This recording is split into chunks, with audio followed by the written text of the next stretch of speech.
Right. Hello and welcome to today's podcast episode. I'm super excited to have Mike Korenugin with me of SE Ranking. Mike, how are you? Yeah, hi Chris. I'm delighted to actually join this conversation today. And yeah, I mean, it's a wonderful day here in Germany, in Osnabrück, where I'm visiting my family today. Awesome. Yeah, you're in Germany. I'm originally from Switzerland, right on the border to Germany, Basel, but now I live in Boulder, Colorado. Oh, wow. So hopefully you'll have a wonderful Easter and enjoy your time in Germany. All right, so hey, let's dive right into it. We're going to talk about a very interesting topic today. And I see you have your family there in the background. Yeah, That's I how mean, live interviews go. that's my daughter. Yeah, she kind of tends to disregard some of the rules sometimes especially when she wants to see me. Oh, That's well, okay. maybe we'll see It makes it some. interesting. Yeah, so we're going to talk about AI overviews. Hey, but first, Mike, why don't you please introduce yourself, yourself, the company, SE Ranking, and then let's dive into it. All right. Yeah, I'll do it a very short and brief intro of both. I'm Mike, and I've been in product management for over a decade now. I'm specializing mostly in B2B SaaS businesses. And the goal for me was really always to help smaller companies challenge some of the behemoths of this world using product-led growth techniques. I've been working in organizations that help other businesses in document automation. I was working at a digital marketing agency. We're building at some point a scale-out resilient storage, like similar to Amazon's S3. And this journey has eventually led me to my current role here at SE Ranking. Here I'm a director of product, and together with an amazing team, we're building something incredible, I'd say, and something I strongly believe in. It's an SEO platform that already helps a lot of smaller teams and agencies and professionals in mid-sized businesses to punch more often than not way above their weight. So that's what we're doing. We've got a bunch of solutions in our platform. Long time ago, we started as a simple rank tracker. I think it was more than 11 years ago now. Wow. Wow. And over time, we've added more and more to it with competitive research solutions, keyword research solutions, content editing, and a very robust API too. So now and over the years, we've built the AI muscle too and machine learning muscles too. So now we are a fully fledged platform. I'd say in a lot of ways, we are also we're actually outcompete some of the bigger players on the market in terms of functionality too. So Yeah. not gonna name the names yet. So so for full disclosure, I'm a bit biased, so I love SE Ranking. Um, I'm a brand ambassador for SE Ranking. I don't make money off the tool, but you guys are giving my students. I teach part of a master's degree at the University of Strasbourg, so you guys give my students free access to your tool, which I'm very thankful for. And also, we get to use the tool for free. So it's basically the only SEO tool that we use. It does the trick. We don't need any of the other tools that are out there. Yeah. So I'm biased, and I always love when I get the merch from you guys and like the stickers. Yeah. So yeah, well done. All right. So hey, Mike, we're gonna talk about AI overviews. As you are aware, there's already the next thing. Google is testing AI mode. But before we talk about the AI stuff, just quickly for people to get to know you a little bit better, just quickly answer or pass or whatever. Wine or beer? What kind of person are you? Good question. I'd say it's almost always that'll be wine. Although over the past years, ever since we've got that little girl you might have seen in the Yeah. background, we have been very occasional drinkers, probably once in a few months a Okay. glass. But yeah, still wine. Cool. dogs or cats? Ooh, that's a tough one. I actually love both, and primarily throughout my life, I've been a dogs guy. But recently, we've got a test drive a cat because some of our friends, they were leaving for a vacation, and we've got one for a week. I loved it too. Now I think that I love both, but No. that taking that out of context, dogs. You're very Swiss in answering those questions. Very neutral. Last question, beach or mountain? Mountain, any day, any Mountain. day. I love hiking. I don't know. We live in Portugal. Maybe that's the reason. Yeah. I just get enough beach, but mountains is my go-to place for recharging. Well, you gotta come and visit me here in Boulder, Colorado. On side note, my wife and I are practicing getting ready to climb Mount Kilimanjaro in September. Wow. Yeah, but we're also gonna go to Zanzibar for a beach vacation after the hike. All right, enough of the personal stuff. So Mike, based on SE Rankings data, what are the most significant trends you're currently observing in how Google's AI overviews, and if you want to briefly explain what those are in case some people don't know what Google AI overviews are impacting different industries or search types? So really quickly, what are AI overviews? And then if you want to answer my question. Absolutely. First of all, even before we dive into what it is, we've been closely watching it, the Google AI reviews back from the Google I/O in 2023 when they've introduced it, and Yeah. we've built a solution to track it that year in 2023, and then made a public solution in 2024, and we've been actually actively researching the topic month after month and like recapping the years of what's been changing. I mean, yeah, there's definitely a lot of expertise on the team. Quickly going back to what AI overviews are, it's essentially, it's a LLM based, it's AI search. We've actually recently did a study of how people perceive that. It's AI search, essentially. It's AI giving you a quick recap of what you're going to find in the search results. So, and Google started experimenting with that back in 2023. So 2024, there's been a lot of changes, right? And now to talk about the trends, and I can do top 3, top 5. There are actually a lot of changes going on in the industry because of AIOs. But I'd start with conversational search being number one. It's the term that we're using internally to essentially AIOs are being far more present for long tail keywords. The longer you go, the higher the chances of AIO are. It's like if you take a I believe for a 10 word keyword, the chances are about 70% right now to get an AIO, independently of the topic. And we believe that this is a big shift towards Google expecting you and kind of teaching users that, yeah, you can type in whatever you want and we'll still give you the answer. And so that's why we call it conversational search. This is a trend number one for sure. Throughout the last year, this has been a pattern that's still with us. I'd say number 2 is general presence of AIO and general presence of AI generated snippet at the very top of the page. I believe right now in the US, we're talking like 20%, very close to 20% of all the keywords feature AIO.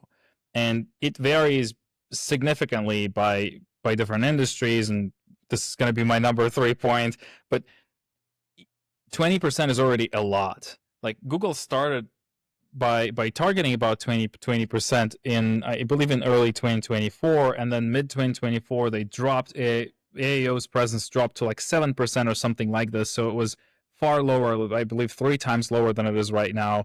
And now we're back at close to 20%. It seems like the presence of AIO continues to grow throughout these the Q1 too.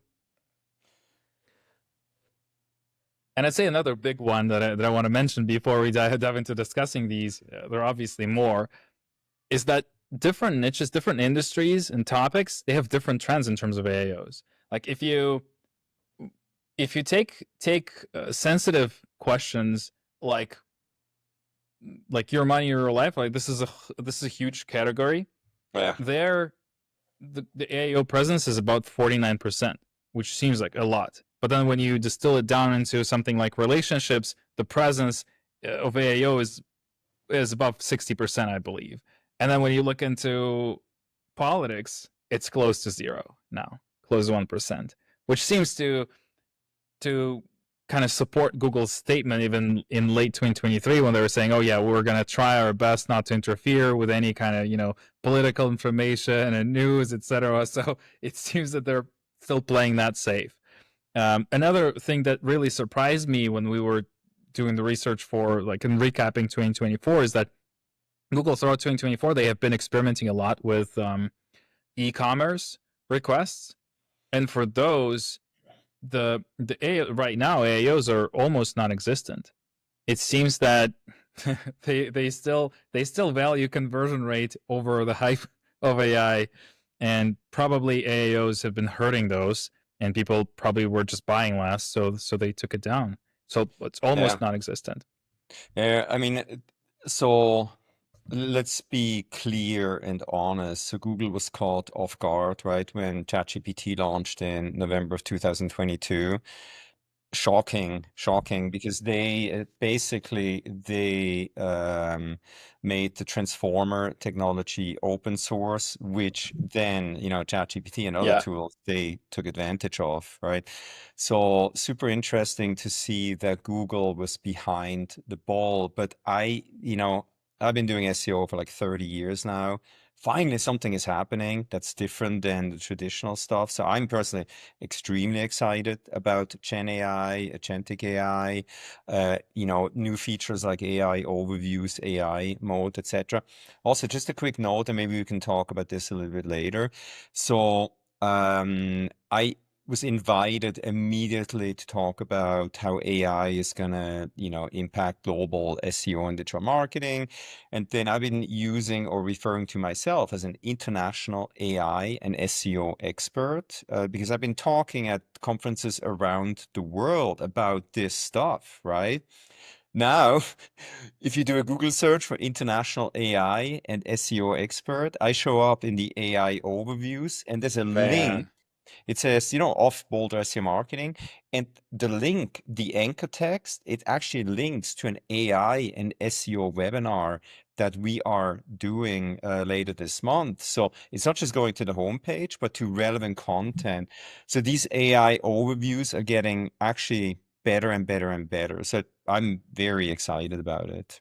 They definitely are getting better. Back to your original topic, I think Google, in terms of technology, Google was ready back then. It's just that I think they were thinking that the users are not ready, right? The legislation is not ready, so they were playing it safe. And then, the gin was out of the bottle, and they had to catch up. But speaking of AI, I think this is a great example of your personal brand, right? And being an international AI expert at that. What we also see right now, and I'm just I'm going into some more plans too. But right now, for example, we're working on letting our customers analyze the AI overview snippets in terms of which brands and products it's mentioning too. Yeah. Right.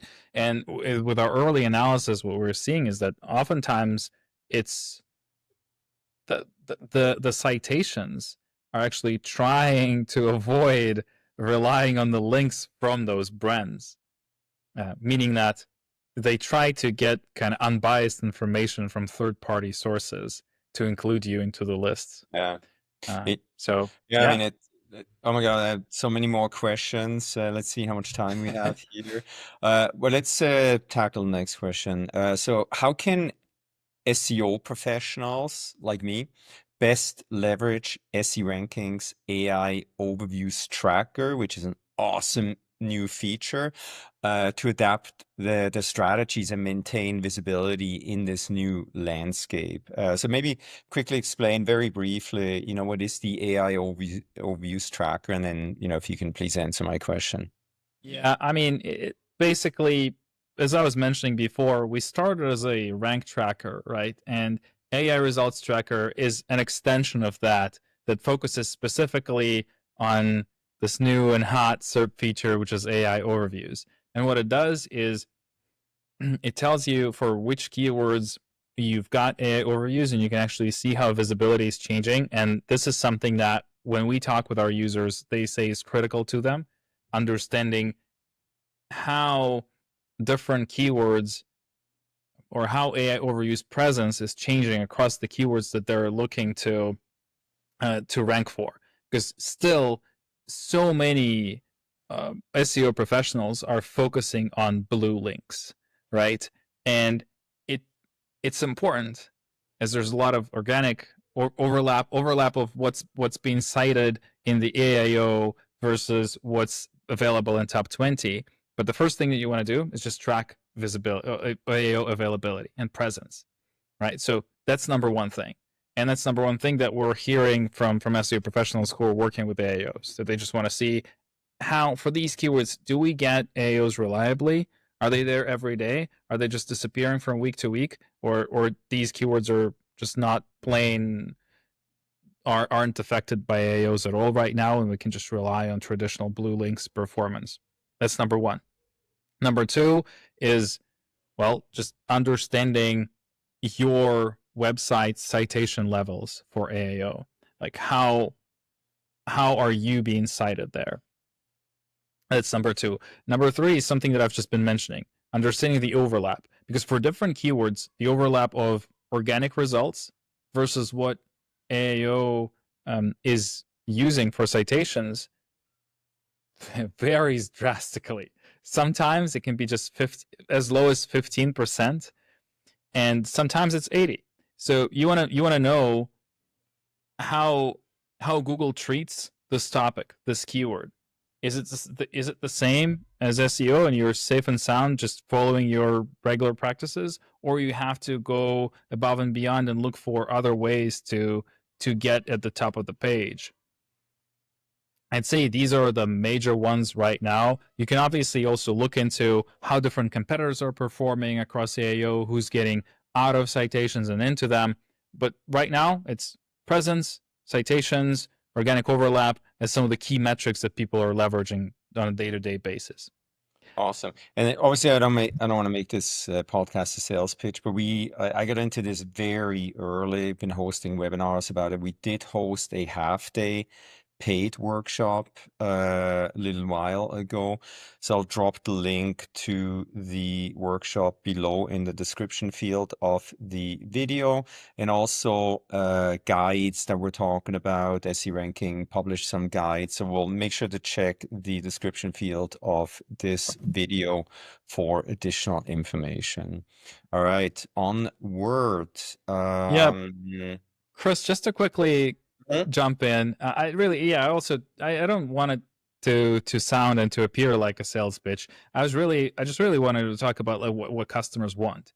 And we did a bunch of interviews and a bunch of surveys that we also repeated recently. We've talked to like over 50 professionals in the who are actually working with AI overviews and LLMs, and we're checking in whether like what they're looking for, how they're measuring performance. And right now, what we're seeing is people are looking at two things, right? At the end of the day, it's still leads, right? What your business gets. And then the closest proxies are branded traffic and either referral traffic in case of LLMs or your AIO traffic in case of Google, right? So these are the top metrics people are looking for, and this is something that we're working on to make sure that we are actually responding to the needs. And then you just drill down from there. You look at mentions, like is your brand mentioned in AI overviews? Because as we just discussed, Google doesn't want your links and citations, so it doesn't give you a complete picture. So we want to make sure that you know whether you're just appearing in text or you're being used as a source. Yeah. And both actually drive traffic, just different amounts. Agree. And yeah.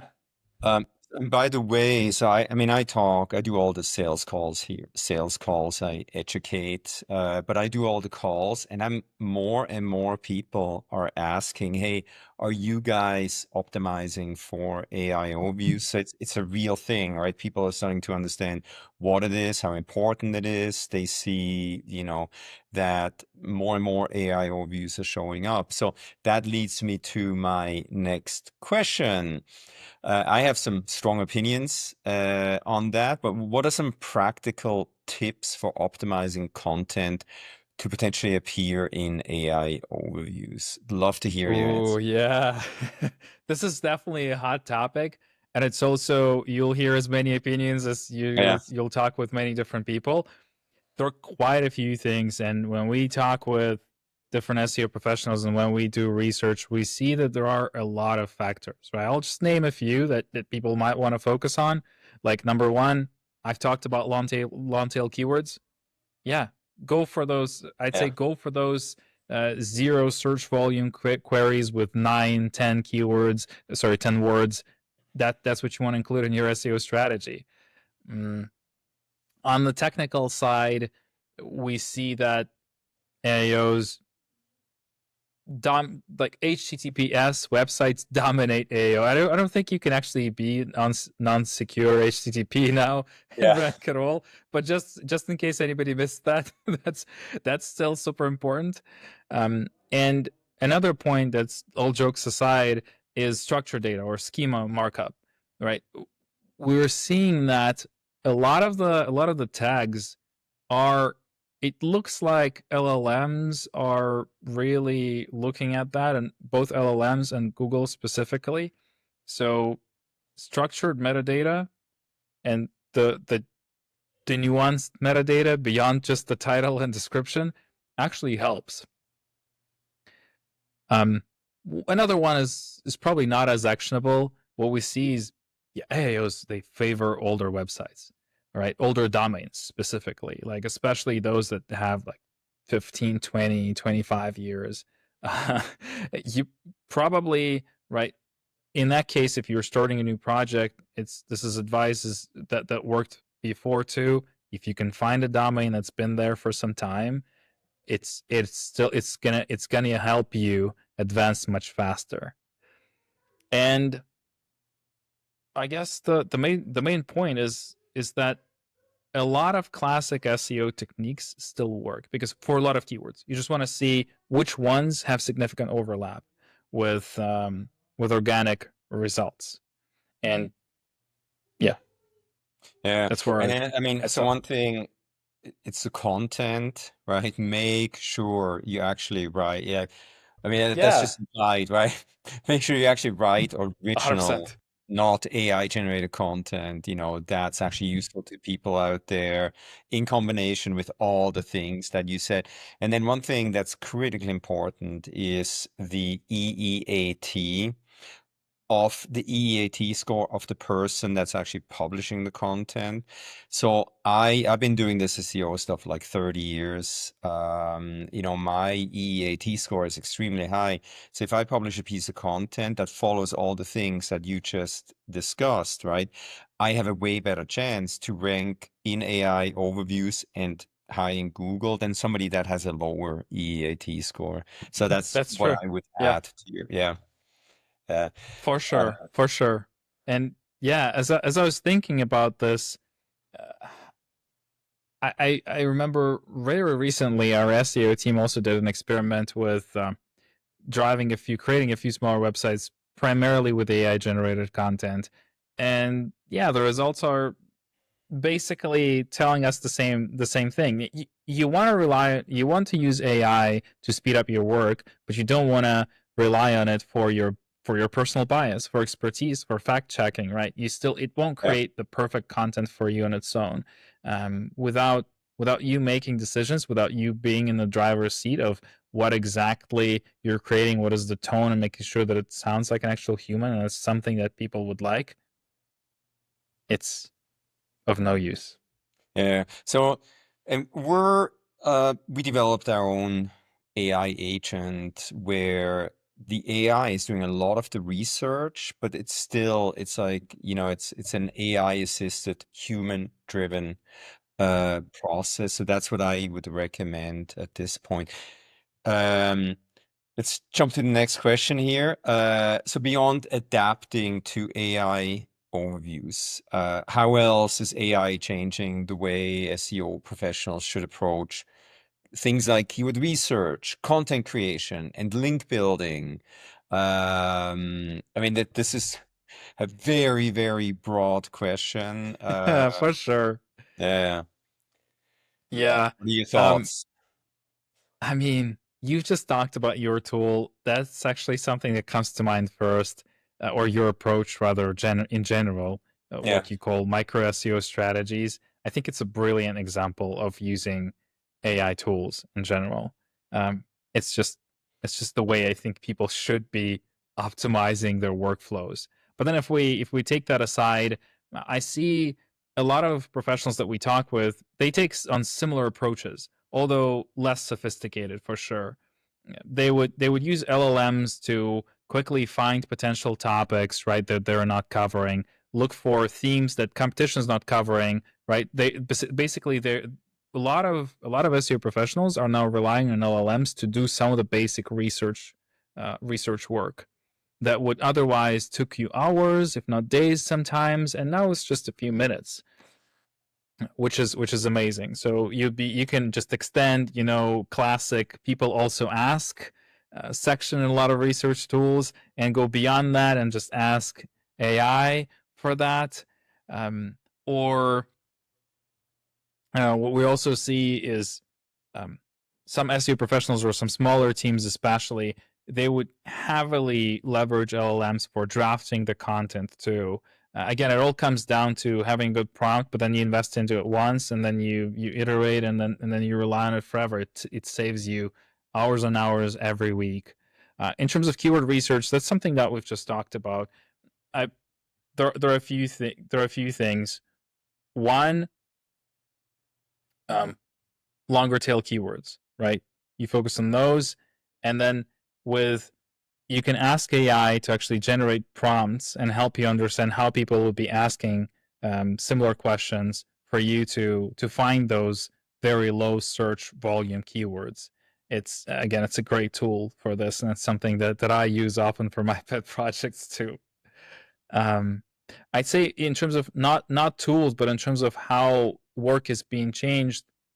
Before I go to this, there was one last bit that I didn't cover. It was backlinks, right? In terms of backlinks, we're just seeing that um, higher quality backlinks now are even more important because that's what Google loves. And what we're seeing is that some people are going into high or heavy on social, right, where they would try to find people to talk about them on Reddit, for example, Yeah. or they would go and find ways to get listed in listicles in the articles would be like top 10, top 15 in your sphere, because those seem to be really high on Google's tier of what's important for their AO responses. Actually, here's a quick free link tip on how we use like social to create backlinks. So Google absolutely loves LinkedIn. So I record a weekly Friday SEO tip, right? And then I'm not gonna lie, I mostly use the AI to create a summary of, the video that I created, and then, I create a very well written post for LinkedIn for my newsletter. I'll put a link to the newsletter below in the description field here. And then if you add a link in that newsletter on LinkedIn, actually counts as an active backlink, right? So this is like the Yeah. easiest way to, as you mentioned, to use social to create a backlink, right? So, all right, cool. Still have a lot of questions here. Let's continue. What are your thoughts on the balance between human expertise and AI tools in SEO? Oh yeah, Balance I'm between human expertise and AI tools in SEO. I love this question, honestly. And I think you can already see the line of like the thread of how I approach this throughout our conversation. But for me, it all boils down to a very simple statement. I think that AI is here to increase our efficiency, to do a lot of analysis, a lot of the groundwork, while people are here to still evaluate, strategize, create, and make the calls, make decisions. Right. So that's what I see uh, as kind of the foundation, the bedrock of what's going to happen. And when you look at it this way, although obviously there are other possibilities, but this is my vision for how it's going to go, the more optimistic one, that human expertise is still going to be critical to leveraging AI in a way that actually helps businesses. And yeah, tell me. Go ahead. I'll let you finish, then I'll have a few words. I kind of finished this thought. I have more to say, but feel free to ask. Yeah. So we have built a virtual quiz here at Boulder SEO Marketing, where we upload, I do a lot of speaking, etc., etc. I share a lot of really what I believe is good information, podcasts, conferences, etc. We record this stuff. We have built a micro language model, virtual quiz, where my team has access to, so that I have no time, right? I work usually That's 7 till incredible. 6. Yeah. And then we also leverage it for them to, use that tool to answer questions, to get into roundups, etc. To me, that's a perfect example how anybody can use this technology, right? People like me were busy, like my employees get very little of my time, but this way, hey, go and ask virtual Chris, right? Use this technology. That thing is actually smarter than I am. Back to you. Wow, that's just incredible. Yeah. Well, I really now I want to learn more, but I also don't want to circumvent the entire conversation. Mm. All right, to add to this, we're talking about the balance of human expertise and AI tools and SEO. Yeah. To add a bit of context and from SE ranking itself, the company, right? Very early on, the leaders here they recognized the importance, right? We've been building our ML and AI muscle for years now. We're leveraging machine learning for obviously for a lot of traffic estimations, for how we assess the search volumes. A lot of different numbers that you'll see on the platform are actually already ML powered. And AI is being used across the board too with content editor. Right now, we're going harder on insights and making sure that the rankings are proactive. So the it's not just me. We also see that AI as an organization, and we see that AI is here to just supercharge the experts. But I think the unintended, or maybe for some people it's an intended consequence of this, is that, well, if an expert is going to be working on this, right, there's going to be there was typically a few associates working alongside, and now there's not always space for them because a lot of this work is being automated. So my personal fear in this regard, in terms of like how the workforce and SEO itself is going to evolve, is that how do we continue getting experts in 20 years or in 15 years? This is a big question for me that I don't have an answer for now. I mean, God, I watched so many YouTube videos on AI in general, and obviously AI and SEO. We're going to see so many interesting changes. One thing that you spoke about, the content editor, Mike, a recommendation that I have is, build a new functionality where people can create a personalized, me or whatever, upload content like we do, and then they can feed on that tool to create content. So we're setting up AIs for our clients now, because then we don't always have to go back and ask for like basic information. We're like uploading really high quality information. We build a virtual client. I tell you, the content is incredible that we're now able to create using with our micro SEO methodology. Yeah. So Wow. that's just a little tip here. Yeah, we'll Uh, we'll definitely get there. I mean, the moment I remember what I watched that video where you guys were talking about the micro SEO strategy yeah. now probably 4 times already already. I love it. I love it. And we'll get there. It's just that we are not 5,000 people strong. We cannot work Yeah. in so many streams at the same time, but Oh it is man. definitely something that we are tackling later. So on that note, so I just spoke at a conference in Seattle, DigiMarcon Seattle. I'm going to speak in Houston in a couple of weeks at DigiMarcon Houston. I'm going to drop the link below in the field. So one thing, consensus that appear talking with other people that, are as passionate about this stuff as I am, I think the smaller companies, they have a massive advantage over the massive big companies. We're way more Oh yeah. agile. If somebody like us can create an AI agent, in like 3 months, like this is very powerful. Big companies, they're like, oh yeah, we're starting to use Gen AI now and AI, agentic AI. They're so far behind. Things are gonna take much longer to implement. So that's why, I mean, you guys are much bigger than we are, obviously, but I think that's the advantage that we have as smaller companies. It's very unbureaucratic, right? We see something and Yeah. it's like, hey, this thing is moving fast. Let's do it. Yeah. Any thoughts on that before we move on to the next question? Well, oh yeah, for sure. For Okay. sure. First of all, I totally agree. I think that right now is the time of smaller companies. And Yeah. that's when leaner and more agile wins. Because creating something from scratch right now that's going to be 80% good or 60% good is unbelievably easy, Yeah. or like at least 10 times easier, maybe 20 times easier than it used to be. Like 5 years ago, if you wanted to create a new subscription business, well, you need at least a few million to get to where you can deliver some really high quality service to your customers, or high quality enough for them to actually start buying it in volumes that'll make you more or less sustainable. Now you can start with 50K, Yeah. and you've got your app that you can already sell.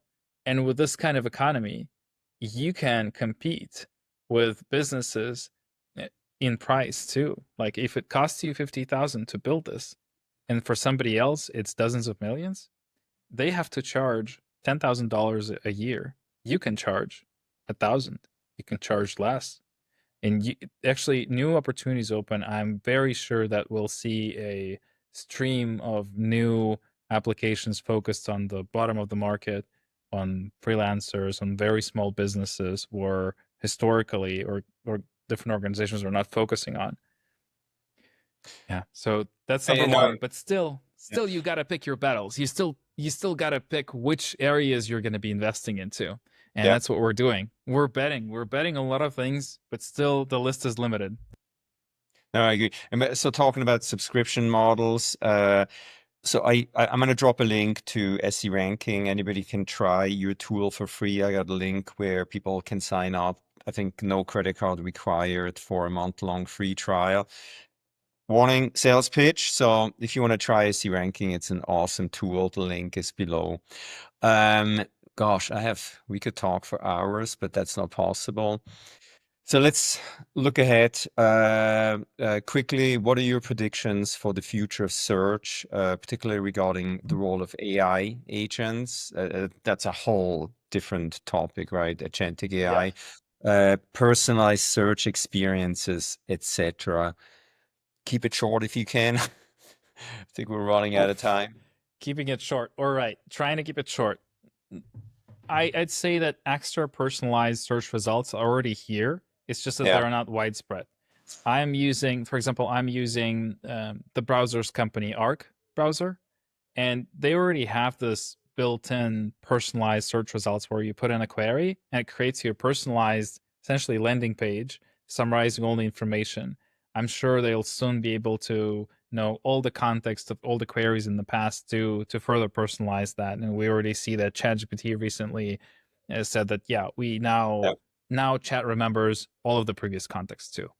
So extra personalized experiences were SERP features, essentially, as we know them right now, they're going to depend on your personal context, which is not happening right now. Right now, search results are personalized, but not to that extent.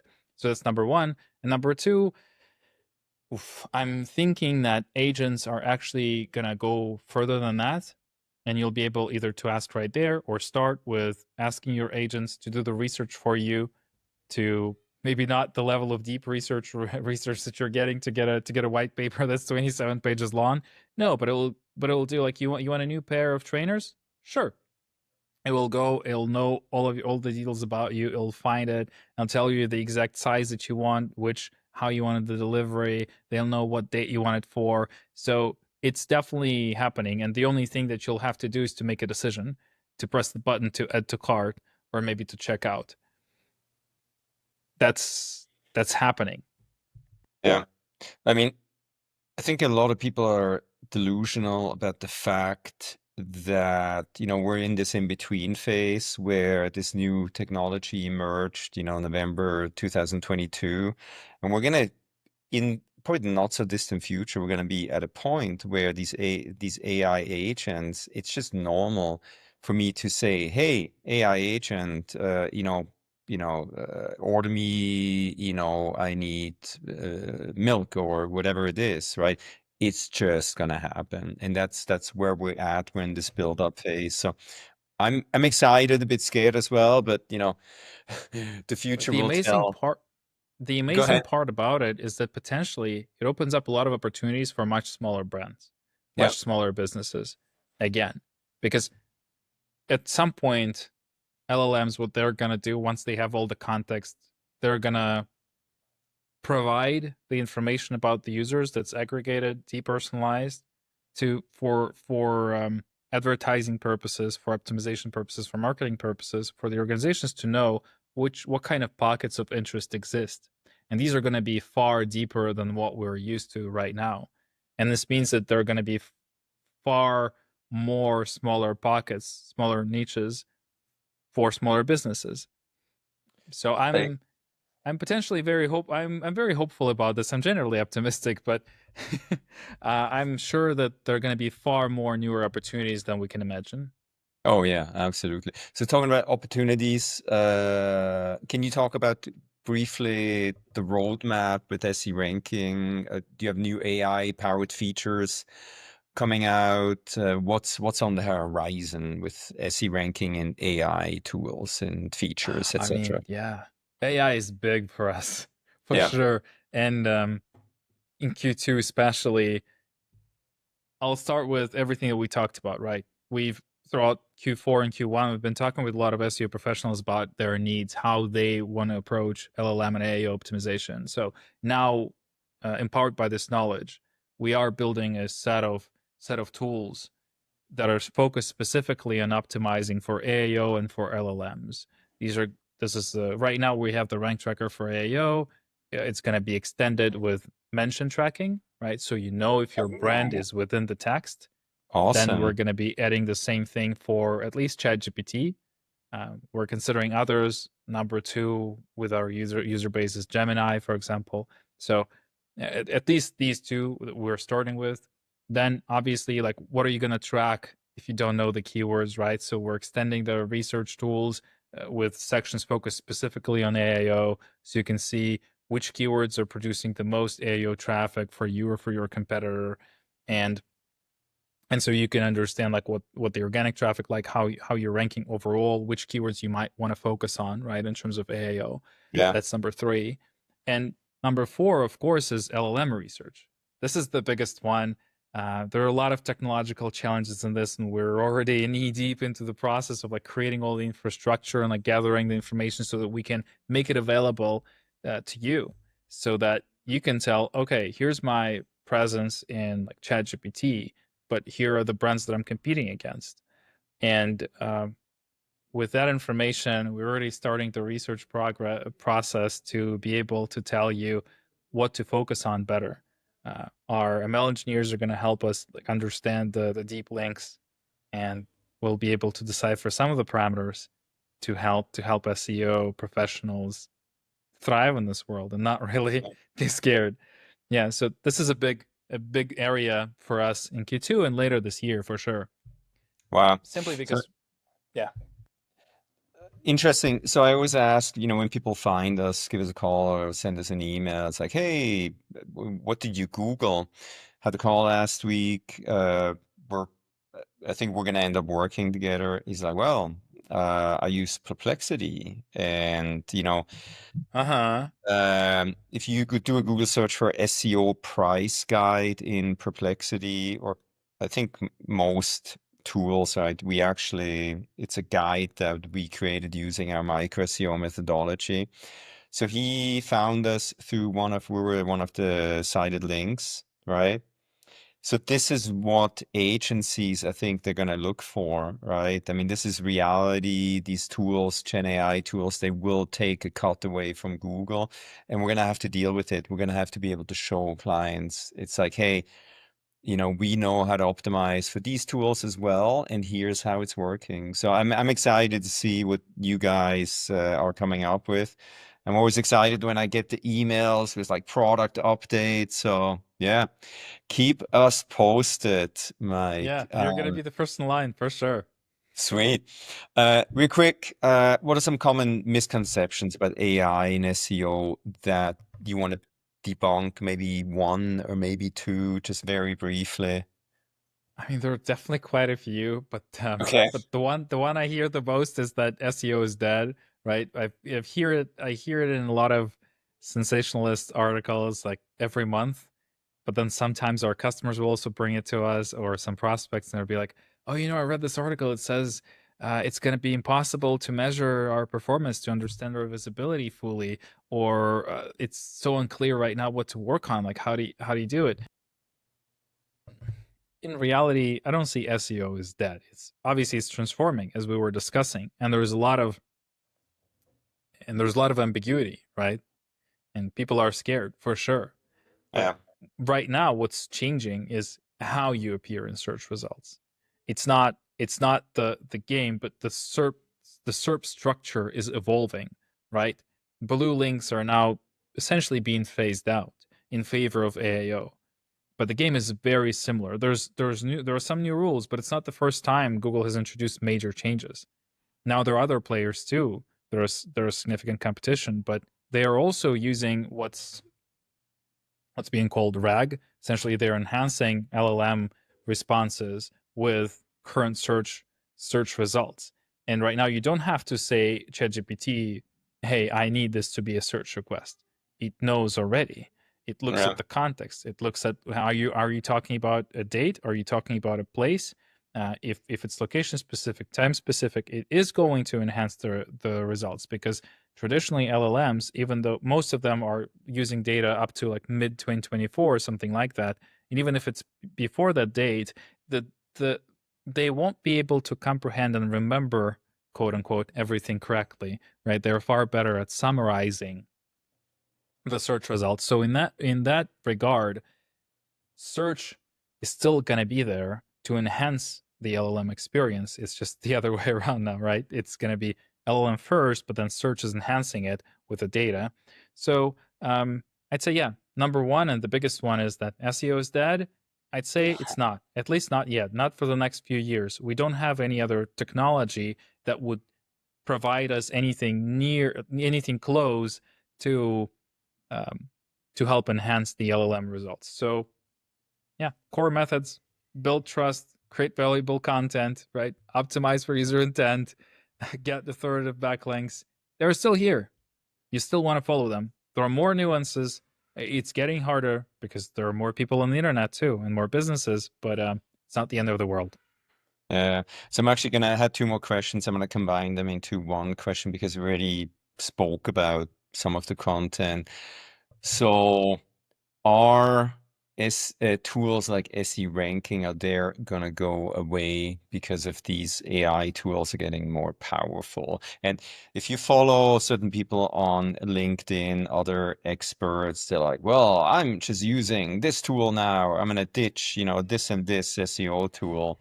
You're in product. You're the perfect person to answer this question. Tools like SE ranking gonna be dead in like 3-4 years. I think not. So I believe that I believe it comes down to a simple fact of what we were talking about. Is Yeah. this an agile organization that is ready to embrace a new reality? I think that our team is. And that was the reason I joined too, because I believe that the team here is ready for change, ready to look at the business from a different angle and to prepare for that, for the fact that we must be a tool that helps users succeed in this new era. And whatever we were doing in the past is still relevant for the moment, but we need to be moving forward and quickly. And so, in that regard, I'm sure that a lot of the solutions are going to die, even though they are going to be agile, simply because nobody knows what kind of solutions are needed right now. You can see a lot of AI search focused um, businesses and solutions from existing businesses popping up, and they're all very different. There's no baseline for what experience should be. And so that creates a lot of opportunities for agile players, but also a lot of uncertainty. That means that some tools are going to die for sure. Maybe even SE ranking, although I don't believe that. But in the end, there are going to be tools. As I was just saying, it's still going to be relevant even if we take away RAG and search. People would still need to understand what kind of queries people are putting into the ChatGPT. What are the characteristics of them? Who should I be focusing if I'm producing this kind of product? Yeah, and I think to that point, I don't think SE ranking is going to go away. I think it comes down to, how are you adapting as a business to this new technology? How do you take advantage of it, right? What are you going to do with this incredible new technology that nobody believed would ever exist, right? I certainly did it. So I think both of our companies were taking advantage of this, and I think we're still going to be around in, the foreseeable future. But then who knows? Things are happening so fast. I know I'm excited about what's happening. And Mike, I'd like to thank you for this conversation. I had a blast. You're a very smart, intelligent person. You work for an amazing company. Any last thoughts for our listeners that you want to send them off into the crazy world of AI and SEO? 100%. Yeah, I mean, first of all, thank you, Chris. Love being here.